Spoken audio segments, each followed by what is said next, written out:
Hello everyone, welcome to Raj Malhotra's IAS Study Group YouTube channel. My name is Nimardeep Kaur and let's begin with our today's topic. Now when we talk about India's foreign policy, we usually use the terms like Neighbourhood First Policy of India, Act East Policy, and in today's topic we are going to understand these two policies, and along with that we will connect or link up these policies with two important connectivity projects, that is Kaladan Multimodal Transit Transport Project and India-Myanmar-Thailand Trilateral Highway.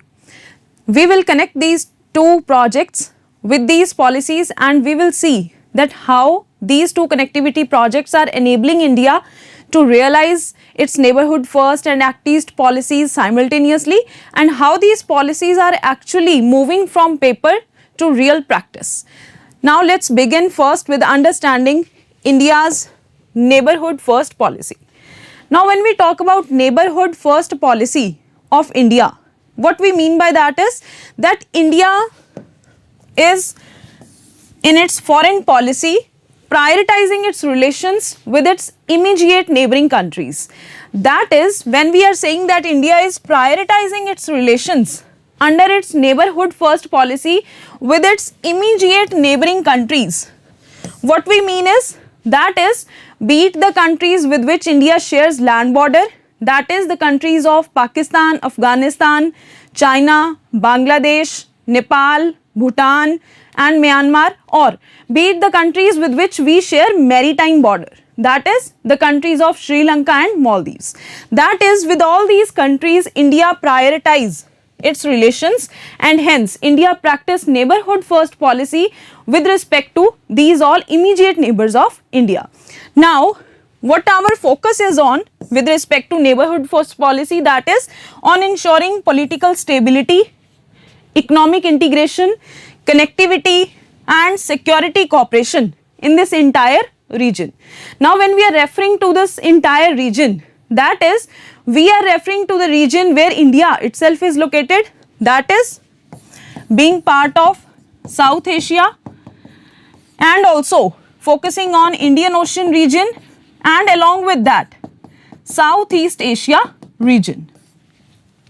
Now apart from that, India recognized that India's national interest is directly linked to the stability and prosperity of its neighborhood, and ultimately we can say that whenever we talk about India's neighborhood first policy, we can simply mention it as a strategic doctrine of India that treats its neighborhood as the foundation of India's foreign policy. Now after understanding neighborhood first policy of India, let's understand what exactly is Act East policy of India. Here with respect to Act East policy, first thing that we will keep in mind is that it is India's proactive foreign policy framework which is aimed at deepening economic, strategic and security engagement with Southeast Asia and wider Indo-Pacific region. That is, with respect to Act East policy, we are referring, let's see a map here, we are referring to this region, that is South Asia, where India is itself located. And when we are saying India's Act East policy, that is India will focus on enhancing its integration, its engagement with the countries lying eastwards of India. That is, India will focus on, let's say, the region of Southeast Asia, and in this region one of the regional grouping that is present, that is ASEAN grouping, Association of Southeast Asian Nations. That is, India will focus on enhancing its cooperation and integration with the member countries of ASEAN grouping. Along with that, India will focus on enhancing its integration with the countries lying in Indo-Pacific region. Here we can quote the examples of countries like Japan and South Korea. So with respect to India's Act East policy, we must keep in mind that when India upgraded this policy from Look East policy, that is the policy that India initially used to follow with respect to this region since 1991, in 2014, we shifted our outlook towards this region from Look East policy to Act East policy. Now, when we use this term Act East policy, that is, we are shifting ourselves from mere engagement, for example, from economic engagement towards active integration in this region. Now, active integration, that is action oriented integration, and that could be in the form of connectivity, in the form of defense ties, or in the form of regional integration. So, with respect to Act East policy, we will keep in mind that India focus on enhancing its integration with the regions lying eastwards, and focus is on ensuring active integration, and that too action oriented integration. I hope these two policies are clear to you. Now, next thing that we have to do is, after understanding these two policies, now we need to link it up with two important connectivity projects, one of which is Kaladan Multimodal Transit Transport Project. First, let's understand what exactly this project is about. Now, if we talk about its structure, then this project is enabling India to connect the region of Kolkata with Sitwe port of Myanmar. That is one of our neighbor, that is Myanmar, which is lying in the region of Southeast Asia. Hence, we can say that Myanmar is such a country with which we can exercise our neighborhood first policy and our Act East policy. And how India is leveraging Myanmar to fulfill its strategic visions with respect to these two policies, let's understand through these connectivity projects, and first one being Kaladan project. Here we are saying that India is connecting Kolkata to Sitwe port of Myanmar through the sea route. Then we are using the Kaladan river of Myanmar to ensure an inland waterway from Sitwe to Paletwa, and finally from Paletwa to reaching Mizoram, that is in northeast India. So here the countries involved in this project are India and Myanmar.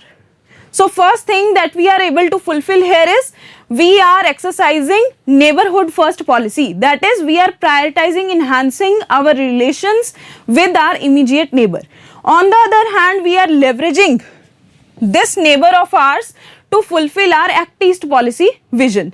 Now let's first see the map for this project, then we will co-link the strategic importance of this project. Okay, here you can see the places that we mentioned while discussing the structure of this project, that is, from Kolkata we are using this sea route to reach up till Sitwe port of Myanmar. From Sitwe port onwards, we are using this Kaladan river located in Myanmar to reach up till Paletwa, and then we are leveraging the road network to reach from Paletwa up till this place named as Aizawl in Mizoram. That is, we are ensuring our connectivity towards northeast India through this route and using this project. Now let's understand that what exactly is the strategic significance of this project for India. First importance would be that it enables us to bypass the Siliguri corridor. Now when we refer to Siliguri corridor, that is one such corridor which connects mainland India with northeast India. Now this corridor being narrow and lying in proximity to China, this is one of the vulnerable corridor that connects our mainland India to northeast India. So definitely we need alternate routes to reach the region of northeast India, or we can say to connect mainland India with northeast India. Here this project is ensuring this thing, that we are bypassing our exclusive dependence on Siliguri corridor. Secondly, what we are able to do through this project is, it is enabling us to have a maritime access to northeast. That is, northeast is being directly linked to Bay of Bengal. That you can simply see from this map. That is, Mizoram, through this route we are getting access to the region of Bay of Bengal. And then next significance is it reduce dependence on Bangladesh route. That is, what options do we have? If we want to have an alternate access towards northeast India, either we can go through Bangladesh or we can leverage any other route. So here our exclusive dependence on Bangladesh is being bypassed. Then after, it enhance India-Myanmar partnership. As we just discussed, that it is enabling India to enhance its partnership with its immediate neighbor. Then after, it is enabling Mizoram to be integrated with the regional economy, and it helps to boost trade and development, and specifically the development of northeast India. And finally, it enables us to counter Chinese presence at Quoc Phu port. This port we will shortly see in a map, but here what we can understand is that this project is enabling us to counterbalance the China's presence in Myanmar. Okay. Now after understanding the Kaladan project, let's have a look at India-Myanmar-Thailand trilateral highway as well. That is another connectivity project which is again significant for India with respect to its neighborhood first policy as well as its Act East policy. Now first, if we talk about its route or the structure, that is, it connects a place named as More in India to Tamu in Myanmar, and finally reaching up till Thailand, or a place named as Mae Sot in Thailand. Let's have a look at the map. Now in this map you can see we are connecting the region, that is northeast region of India, with Thailand. That is, we are leveraging Myanmar as a gateway towards Southeast Asia through this project. And here we are connecting one of our town, that is More, with Tamu place in Myanmar, and going through Myanmar we are reaching up till Thailand. And there are also proposals for extending this highway towards the countries of Laos, Vietnam and Cambodia as well. So here let's understand that what exactly is the strategic significance of this project for India. Here, first significance that we can co-link is that it is enabling India to physically manifest its Act East policy. That is the thing that we already discussed, that these projects are enabling India to physically manifest these policies with respect to the foreign policy of India. Secondly, it integrates the Northeast India with the Southeast Asia, as we just saw in the map, that how it is ensuring that Myanmar is being used by India as a gateway towards Southeast Asia, and it is acting as a land bridge. That is, land connectivity is being provided by this project towards ASEAN region. That is one of the regional grouping located in Southeast Asia. That is Association of Southeast Asian Nations. And finally, it is boosting trade, tourism and logistics, and also it acts as counterbalance to China's BRI corridors, and finally it enhances India's Indo-Pacific outreach. That is one of the aim of India under its Act East policy, to integrate better with the eastern regions that are lying towards eastern side of India. So here, apart from linking up with the regions of Southeast Asia or linking up with the members of ASEAN grouping, India is able to extend its outreach towards Indo-Pacific and the countries of Japan, South Korea and such countries lying in Indo-Pacific region. Okay, now let's have a look at challenges that are there with respect to these connectivity projects, or which are acting as challenges in fulfilling India's policy visions in this region. First challenge that we have, with respect to political instability in Myanmar. That is, when we talk about Myanmar, then the 2021 military coup, that is when military toppled over democratically elected government of Aung San Suu Kyi in 2021 in Myanmar, and thereafter the conflict and the political instability that has been witnessed in Myanmar since then. That is due to this political instability, that is, for example, any sort of political conflict or civil wars, or the civil wars being witnessed since 2021 onwards between military junta and resistant forces of Myanmar. So in this context, this entire political instability, it is somewhere hampering our such connectivity projects. That is, whenever we are facing delays in the completion of these projects, or to ensure their successful operation, or to gain whatever the purpose is there with respect to these connectivity projects, if we are not able to leverage it, that means such kind of political instability is hindering the potential of such connectivity projects in this region. Then second challenge is with respect to insurgency and border issues. That is, Northeast India insurgent groups in this region, be it Myanmar or towards the regions of Northeast India, and the cross-border movement. So all these things also acts as challenges for such projects. Then economic and administrative barriers. For example, we can quote example of customs harmonization or infrastructure delays. Here, China factor also comes into picture when we talk about challenges. That is, China in this region, and if we specifically talk about Myanmar, under its Belt and Road Initiative, China has developed China-Myanmar Economic Corridor.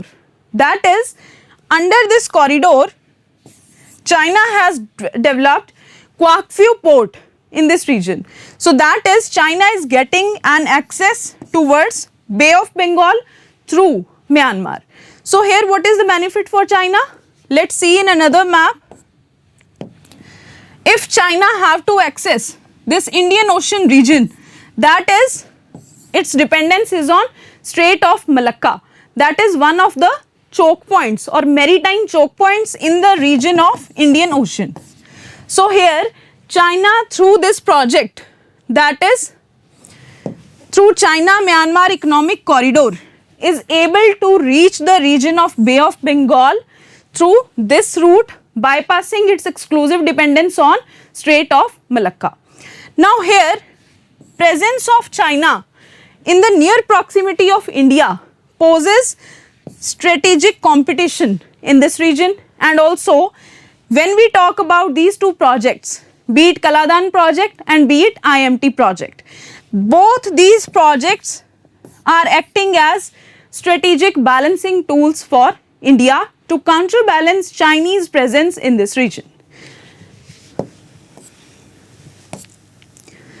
Now finally, when we talk about stability in the region, or when we have understood these two connectivity projects and how these are enabling India to fulfill its strategic visions under its neighborhood first policy as well as under its Act East policy. So here stability in this region becomes crucial for India, or for the successful completion of the projects, be it the project of Kaladan or be it IMT. Why? Because without stability in the region, especially with respect to Myanmar, without political stability, without border security and without regional cooperation, the connectivity cannot translate into strategic gains. That is, here stability becomes very crucial with respect to these two projects, so that we can translate these connectivity projects into strategic gains in this region. That is, if the region is stable, if the region is not prone to, for example, political instability, we can ensure timely completion of these projects and the proper operationalization of these projects as well. So, after understanding this topic, we can simply say that such infrastructure or connectivity projects are not just the infrastructure ventures for India. These are instruments for strategic statecraft that are shaping India's eastern future. Thank you.